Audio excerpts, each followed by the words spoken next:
एक माँ और एक पिता अपनी पूरी जीवन करते क्या है, अपनी जिम्मेदारियों को निभाने में, अपने बेटा और बेटी को पढ़ाने लिखाने में, उसका जिंदगी बेहतर बनाने में, उसका जिंदगी संवारने में अपनी जवानी और नींद दोनों खो देते हैं, बूढ़े हो जाते हैं। पर वही बेटा लास्ट में जाके दर्दनाक मौत देता है। मेरे पहचान का एक माता जी मुझे मुंबई में मिली।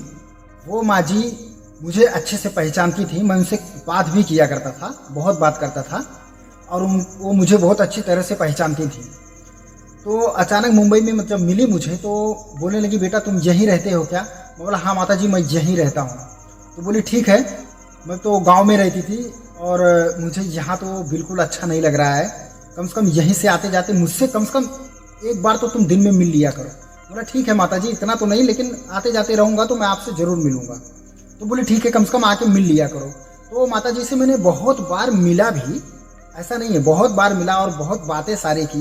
तो माता जी मुझे एक ही बात बोलती थी कि बेटा मुझे यहाँ अच्छा नहीं लगता है, मुझे गांव में अच्छा लगता है। तो मैं बोला ठीक है, अपने बेटों को बहू को बोलो कि मतलब कोई लेके गांव में रहे। तो उन्होंने यही बोला कि देखो मैं वहाँ से बचपन से रही हूँ, कभी मुंबई नहीं आई हूँ, तो मुझे गांव में अच्छा लगता है। मेरे चीन परिचय का जो जिसके साथ में बोलना बैठना उठना था तो वो लोग गांव में रहते हैं, तो मुझे यहाँ अच्छा नहीं लगता है क्योंकि यहाँ पे एक रूम में ही पड़े पड़े रहना पड़ता है, किसी से बात नहीं, किसी से कुछ नहीं।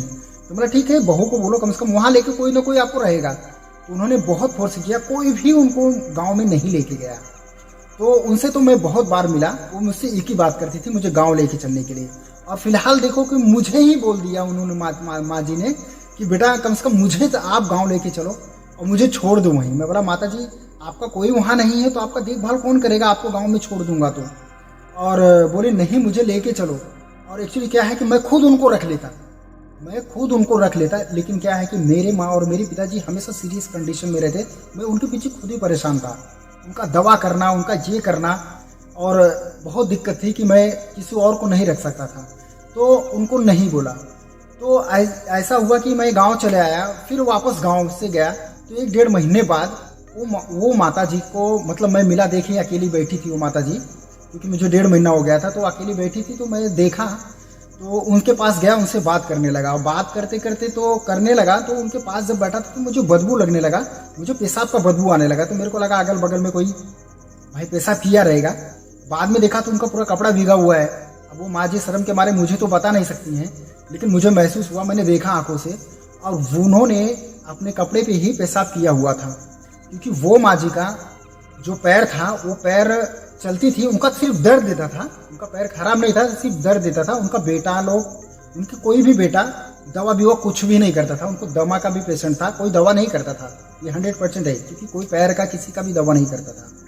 और वो माँ जी को पहला नंबर मैंने देखा कि सब लोग घर में सो रहे हैं, वो भी मुंबई में सब लोग घर में सो रहे हैं।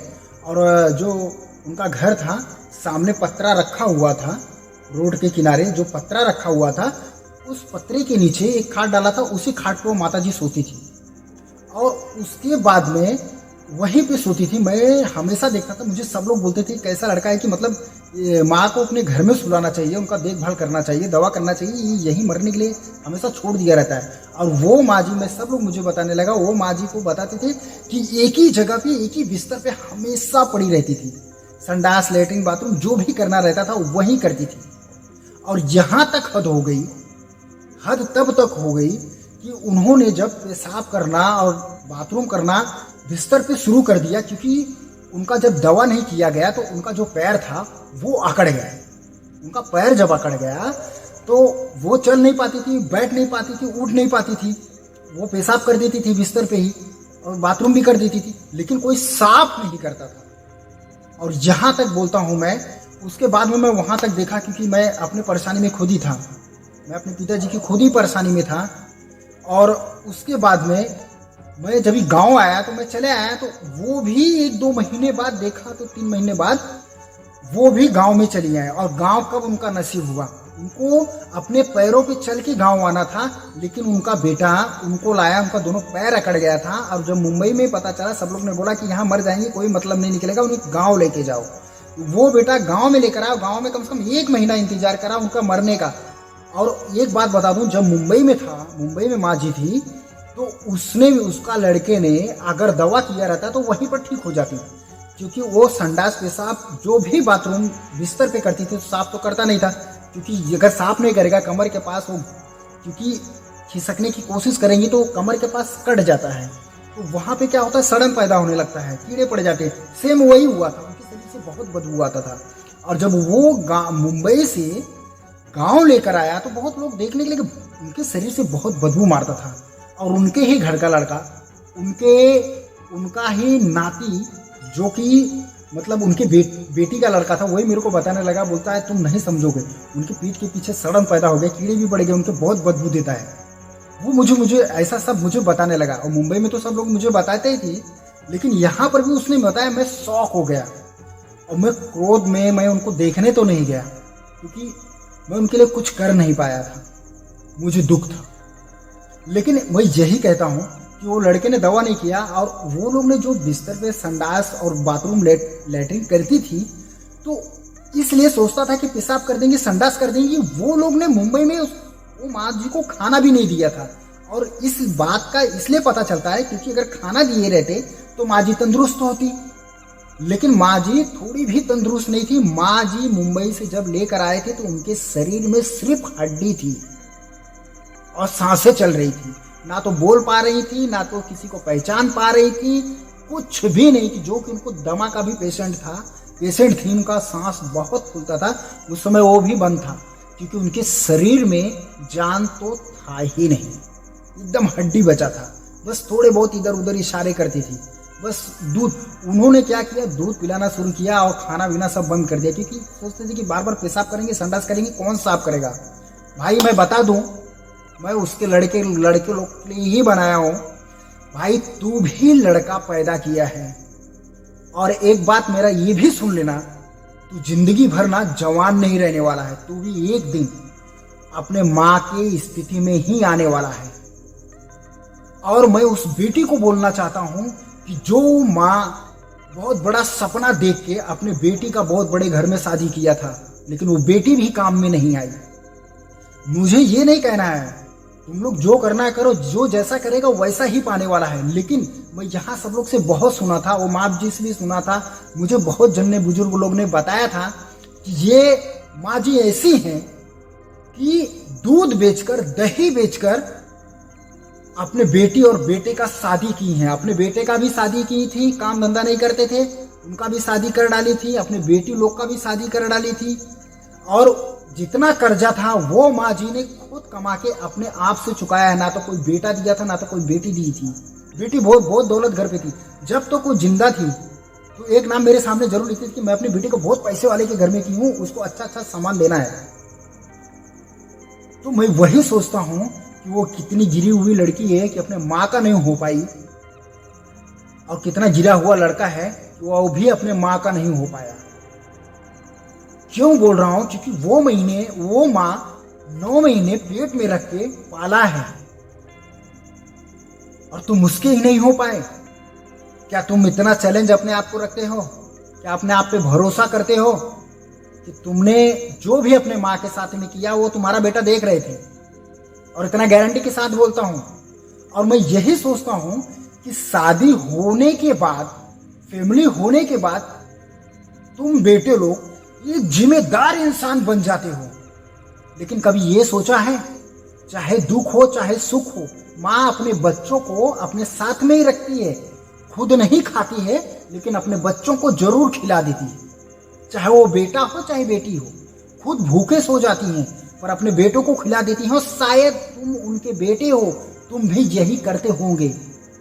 अपने बेटे के लिए तो तुम बहुत कमा रहे हो, अपने बेटे के लिए बहुत ध्यान दे रहे हो, बना रहे हो सब चीज। वही थी माँ तुम्हारे लिए एक दिन की थी, और तुम उसी माँ से मांगे हो, माँ 10 रुपए दे, 20 रुपए दे, मेरे को कॉलेज का फीस भरना है, स्कूल का फीस भरना है, माँ चॉकलेट लेना है, साइकिल लेना है, कपड़ा लेना है, अच्छे से बनना है सबके सामने। और वही माँ खुद दुख झेली होंगी, क्योंकि इतने कर्जा भरी हैं दूध दही बेच के, खुद दुख झेल ली होंगी, पर तुम लोग को झोलने नहीं दी ना, इसलिए तुम लोग को आज तक समझ में नहीं आया। अरे इतना पैसा कमा के तू कुछ नहीं उखाड़ सकता है, तू अपने माँ और अपने पिताजी का ही नहीं हुआ।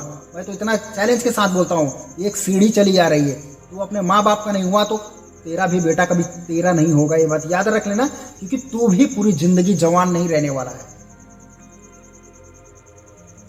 माँ जो 9 महीने पेट में लेकर हमें पाला है और उसी की नहीं हो पाए, अरे कम से कम इतना ही कर दिए रहते, यही सोच लिए रहते कि वो मेरी माँ है।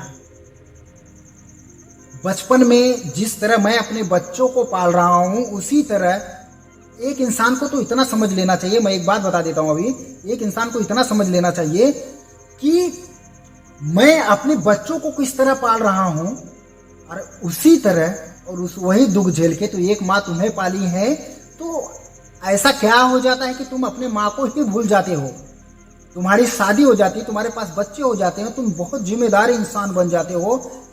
क्यों? वो जिम्मेदारी माँ बाप नहीं निभा रहे थे, तुमको छोड़ के भाग गए थे क्या? तुम्हारे पास बच्चा हो गया, बीवी हो गया, मतलब बीवी को आते ही माँ का वैल्यू खत्म। अरे शर्म करो, ऐसे लोग इस धरती पे हो आप लोग, कम से कम इतना बुद्धि रखो कि जिंदगी भर तुम जवान नहीं रहने वाले हो। कम से कम इतना ही सोच लो, कोई इंसान इतना ही सोच ले कि मैं अपने बेटे के लिए जितना मर रहा हूँ, जितना बनाने की कोशिश कर रहा हूँ, धन दौलत कमा रहा हूँ, मेहनत कर रहा हूँ अपने बच्चों के लिए, तो कभी मेरे माँ बाप भी तो मेरे लिए यही मेहनत किए हैं। हाँ, तुम्हारा संडास बाथरूम नहीं हुआ था, तुम्हारा संडास बाथरूम कोई साफ नहीं किया, तो तुम अपने आप से ही बड़े नहीं हुए हो। तुम्हारे माँ बाप ने ही तुम्हारा संडास बाथरूम साफ किया था। अगर तुम अपने अपने पिताजी का बाथरूम लैट्रिन साफ ही कर देते तो क्या तुम मर जाते कि तुम्हारा हाथ कट जाता? ये तुम्हारी माँ ने भी तो तुम्हारा साफ किया था।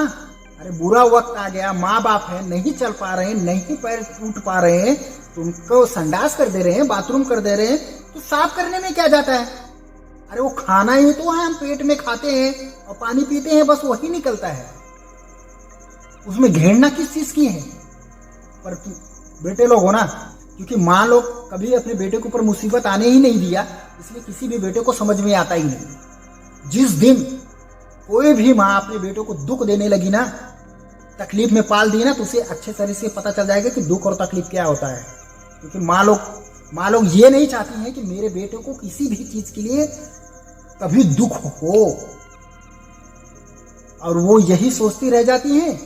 बेटा लोग को समझ में नहीं आता है, शादी करा दी माँ ने, 1-2 बच्चे हो गए, अगर नहीं भी हुए तो माँ से अलग, भैया रिश्ता ही खत्म।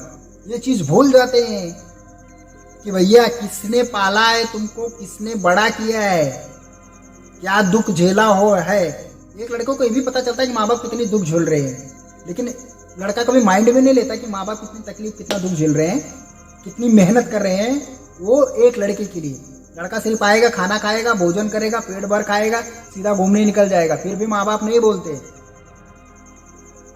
अरे माँ बाप बूढ़े हो जाते हैं तो कम से कम मेरे भाई लोग उनके दिन में काम आ जाओ। अरे संडास बाथरूम फेंकने में कोई दिक्कत नहीं है, और इसीलिए बोलता हूँ, मैं तो उस लड़की को भी बोलता हूँ, यार तेरे पास धनी दौलत क्या रह के फायदा, तू एक दिन याद कर कि तू एक लड़की थी, माँ ने इतना कर्जा लिया कि तेरे को बड़े घर में किया। अगर 10 दिन भी तू, 1 महीने भी तू लेके जाके माँ का सेवा, तू इतने ही बड़े घर में 10 दिन छोड़, तेरे को खुद, तेरे भाई लोग नहीं करे, तेरे को खुद उठा के माँ को लेके जाके दवा करना चाहिए था। और भाई लोग इसलिए नहीं कर पा रहे थे क्योंकि आपसी जमीन को लेकर आपस में भिड़े हुए थे, झगड़े में थे। भाई तुम आपस में कर रहे हो, मैं मानता हूं कि थोड़ी गलती माँ से हो जाती है। माँ ने, एक बात है कि बड़े को छोटो बहुत माना था, लेकिन वो लोग भी कभी काम में नहीं आया। माँ को इतना समझ ही नहीं पाए कि माँ जो मेरे लिए जान देती है, बुढ़ापे तक वो जान देती थी अपने बच्चों के लिए। लेकिन कभी बच्चों लोग ने नहीं सोचा, ये शुक्र मना, ये दिन याद कर लो कि तुम्हारी माँ सर पे रख के दूध बेचती थी पैदल जा जाके गांव में, और बाल्टी का दही बेचती थी। वो दिन याद कर लो तुम लोग। ठीक है, कुछ भी करो, तुम्हारा लड़का है ना, इतना तो मैं गारंटी के साथ बोलता हूँ, तुम्हारे बुढ़ापे में ना वो सबक सिखा देगा।